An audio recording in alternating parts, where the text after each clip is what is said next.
Hi everyone, welcome to exam points. दोस्तों, मैं कुलदीप यादव आज आपके सामने हाजिर हूँ लेके एक बहुत ही सुंदर poem I wandered lonely as a clouds, जिसे विलियम वर्ड्सवर्थ के द्वारा लिखा गया है। दोस्तों, वर्ड्सवर्थ हमारे एक नेचर पोएट थे। इन्हें poet of nature, priest of nature या वर्शिपर ऑफ नेचर के नाम से भी जाना जाता है। तो इस जो ये लिरिक दी गई है, I wandered lonely as a cloud, इसे एक और नाम से जाना जाता है जिसे डैफोडिल्स कहते हैं। तो आइए इस लिरिक के बारे में पहले कुछ थोड़ा सा जानते हैं कि लिरिक कब लिखी गई थी और किस बारे में इसमें बताया गया है। इसकी अगली स्लाइड में हम देखते हैं। दोस्तों, जब इसकी बात की जाती है, I wandered lonely as a cloud दिया गया है, आल्सो नोन एज डैफोडिल, इसे डैफोडिल भी कहा जाता है, डैफोडिल्स भी कहा जाता है। It is a lyric poem, और ये लिरिक पोएम है जिसे विलियम वर्ड्सवर्थ के द्वारा लिखा गया है।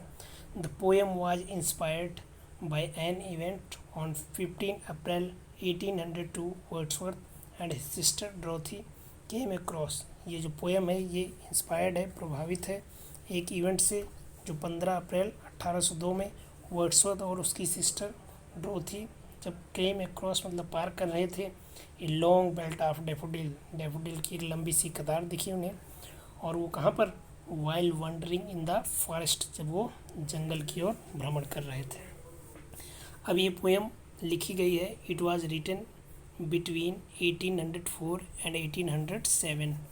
दोस्तों, वर्ड्सवर्थ खुद कहते हैं कि ये पोएम 1804 में लिखी गई है, और ये पोएम जो लिखी गई थी ये हमारी पब्लिश्ड हुई थी 1807 में, और इनका एक कलेक्शन आया था जिसका नाम था पोएम्स इन 2 वॉल्यूम, इसमें ये पब्लिश्ड हुई थी। तो ये तो इस पोएम के बारे में दोस्तों एक बेसिक सी बात थी। डैफोडिल्स की बात करते हैं तो जैसा कि दोस्तों यहाँ आप देख रहे हैं कि ये एक फ्लावर है। डैफोडिल एक फ्लावर्स होता है और इसी फ्लावर होता है, और इसी के बारे में इसमें बताया गया। तो आइए इस पोएम को बिना देरी से स्टार्ट करते हैं। दोस्तों, इसकी पहली लाइन जो दी गई है पोएम की, दिया गया है यहाँ पर, कह रहा है I wandered lonely as a cloud, मैं टहलता हूँ, घूमता हूँ, लॉनली मतलब अकेला, एज ए क्लाउड बादलों की तरह। दोस्तों, यहाँ एज वर्ड दिया गया है, इसके टाइटल में भी हम देखते हैं कि यहाँ पर जो है सिमिली फिगर ऑफ स्पीच का यूज़ किया गया है, compare between two dissimilar things with the use of word as like so. तो पहली लाइन में यहाँ पर सिमिली का यूज़ दिया गया है। अब इस पोएम को पढ़ते हैं। दिया गया, I wandered lonely as a cloud, मैं टहलता हूँ बिना किसी उद्देश्य के, लॉनली अकेला, एज ए क्लाउड बादलों की तरह, जैसे कि बादल क्या करते हैं, that floats on high over vales and hill, जो उड़ते हैं या तैरते हैं, ऑन हाई ओवर वेल्स मतलब घाटियों पे, एंड हिल और पहाड़ियों पे। व्हेन ऑल एट वंस, जब अचानक, आई शाई क्राउड, मैं एक भीड़ देखता हूँ, और किसकी भीड़ देखता हूँ, ये होस्ट मतलब एक झुंड देखता हूँ, of golden daffodil, golden daffodil सुनहरे कलर के डैफोडिल्स का, और वो कहाँ पे होती हैं, बिसाइड द लेक, लेक के बगल, बीनीथ द ट्री, पेड़ के नीचे, and fluttering and dancing in the breeze, और वो सुंदर जो डैफोडिल के फ्लावर्स होते हैं वो फ्लटरिंग मतलब हिलते हैं हवाओं से, एंड डांसिंग और नाचते हैं, इन द ब्रीज मतलब ठंडी हवाओं में। तो यहाँ दोस्तों इस लाइनों में हम देख रहे हैं कि यहाँ पर पोएट ने बहुत ही सुंदर सुंदर नेचुरल इमेज यूज़ किया है। जैसे कि देखते हैं यहाँ क्लाउड की बात करता है, हिल की बात करता है, वेल की बात करता है, डैफोडिल की बात करता है, ट्री की बात करता है, लेक की बात करता है। नेचुरल ब्यूटी के बारे में इसमें दिखाया गया है। अगले स्टैंजाज में हम देखते हैं दोस्तों, दिया गया है जो यहाँ पर वो कह रहा है अगले स्टैंजाज में कि दिया गया है continuous as the star that shine, और वो जो डैफोडिल के फ्लावर हैं, डैफोडिल हैं, वो एकदम लगातार तारों की तरह चमक रहे हैं, स्टार दैट शाइन जैसे कि तारे चमकते हैं, and twinkle on the milky way, और उस मंदाकिनी में टिमटिमा रहे हैं, ऐसा लग रहा है जैसे कि वो टिमटिमाते हुए दिखाई दे रहे हैं। Day stressed in never ended line, और वो ऐसे फैले हुए हैं जैसे कि उनका कोई अंत नहीं है, दूर दूर तक वही दिखाई दे रहे हैं। और कहाँ पर, अलोंग द मार्जिन ऑफ ए बे, और खाड़ी के भी आसपास वो साथ साथ दिखाई दे रहे हैं।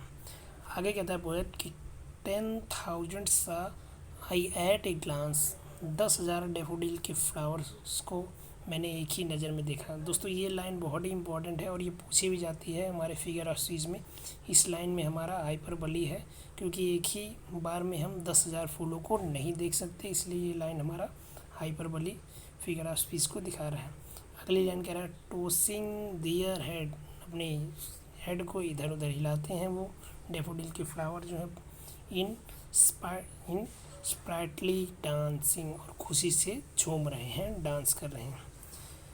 आगे जब हम देखते हैं दोस्तों अगली इसकी लाइन है, तो वहाँ कह रहा है the waves beside them dance, और जो धाराएं हैं इनके बगल जो वो भी नाच रही हैं, डांस कर रही हैं। बट लेकिन they outdid the sparkling wave in glee, लेकिन ये वो उतनी अच्छी नहीं नाच रहे हैं जितनी अच्छी कि वो जो फ्लावर हैं उसके वो नाचते हैं। दोस्तों यहाँ पर कहने का मतलब है कि वो उतना अच्छा नहीं डांस कर रहे हैं जितना अच्छा कि वहाँ पर फ्लावर डांस कर रहे हैं और इसकी बात करते हैं। आगे कह रहा है कि कहता है आगे the waves beside them dance but they out did sparkling wave in Glee, और कह रहा है इतना अच्छे से नहीं नाच पा रहे हैं जितना अच्छे से हमारी डेफोडिल के फ्लावर अच्छे लग रहे हैं। कह रहा है a poet could not but be gay, poet कुछ भी नहीं कहता है और खुश होता है इन सच ए जोकंड कंपनी, और ऐसे जैसे कि एक जिंदा दिली संगति मिल गए हो, जैसे कि एक संजीव व्यक्ति या संजीव पर्सन या संजीव थिंग्स उसके साथ उसे संगत मिल गई हो, उसे वहाँ पर भी एक जो है उन फ्लावरों में भी एक जीव दिखाई दे रहा है, वहाँ पर उन्हें जिंदा दिली दिखाई दे रही। कह रहा है आई गेस्ड, और मैं देखता हूँ, एंड गेस्ड और देखता हूँ, बट लिटिल थॉट्स, लेकिन थोड़ा सा सोचता हूँ कि what a wealth the show to me had brought, और कैसे ये मुझे खुशी दे रहे हैं ये फ्लावर, और कैसे मैंने देखकर खुश हो रहा हूँ, इसके बारे में बोलता है।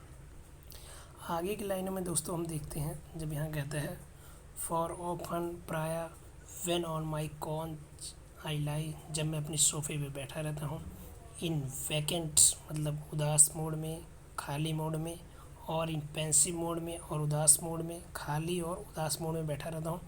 दे फ्लैश अपॉन दैट इनवर्ड आई, तो वो दृश्य मेरी नज़रों के सामने आ जाता है डेफोडिल्स का।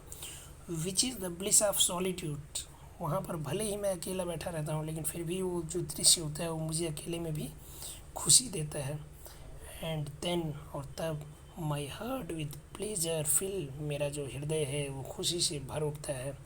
एंड डांसेस, और नाचने लगता है, विद द डेफोडिल्स, किसके साथ, उन फ्लावरों के साथ।